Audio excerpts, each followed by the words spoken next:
गेले 4-5 दिवस मला काही अपलोड करता आलं नाही, कारण मयुरेश आणि मल्हारला दोघांना पण न्यूमोनिया झाला होता.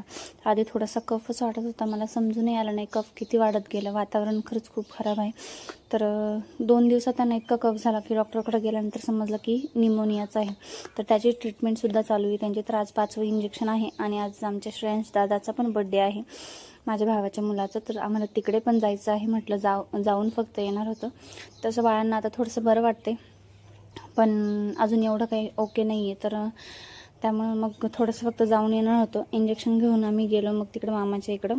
तर ही बघा माझी वहिनी, तिला असते फोनमध्ये व्हिडिओ काढायला. तर मग म्हटलं तू जा बाजूला, मी आणि माझा बड्डे बॉय म्हटलं आम्ही व्हिडिओ काढतो. तर आम्ही थोडीशी मस्ती केली. त्यानंतर स्वयंपाक चालला होताच मासवडीचा. तर ही आहे आमची सविता राणी. बघा किती बडबड करते, पण तिला माहीतच नाही, मी तिला म्यूट करून टाकलं. तर मासवडीचा स्वयंपाक जोरात सुरू होता. त्यानंतर हे बघा, तर दादाला घेतली होती मोठी गाडी अशी. तर चिकूला तर इतकी आवडली ती की विचारता तो त्यालासुद्धा बसून देत नव्हता, म्हणत होता मलाच बसायचं.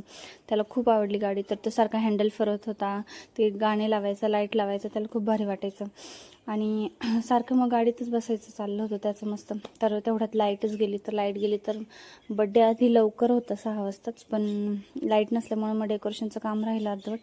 आणि मी म्हटलं आता जेवण करून घ्यावं, कारण जेवण केलं तर पटकन मग बड्डे झाल्यावर निघता येईल, कारण बाळांमुळे उशीर नव्हतं करायचं, लवकर निघायचं होतं.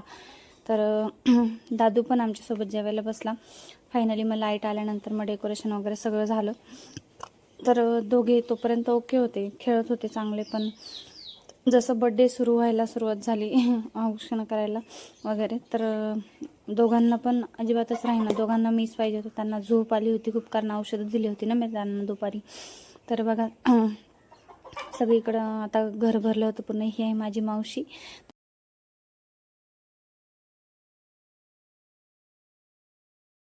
फायनली लाईटीची खूप वाट पाहिल्यानंतर बड्डे सुरू झाला.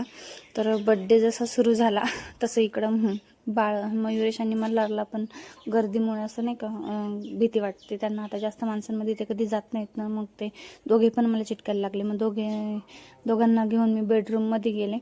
तर तोपर्यंत इकडं बड्डे सुरू होता. मग मी बेडरूममधूनच व्हिडिओ काढला दोघांचा केक कट करताना. तर अशा प्रकारे झाला बड्डे. त्यानंतर मग थोडेसे फोटोज वगैरे काढले आणि मग आलो आम्ही घरी येताना पण मग तर जुन्नरमध्ये आलो. तर बघा छत्रपती शिवाजी महाराजांचा हा आहे पुतळा. किती छान डेकोरेशन त्याचं, रोज लाईटिंग असते चालू रात्रीची, खूप भारी वाटतं ना. तर दोघेही झोपून गेले होते.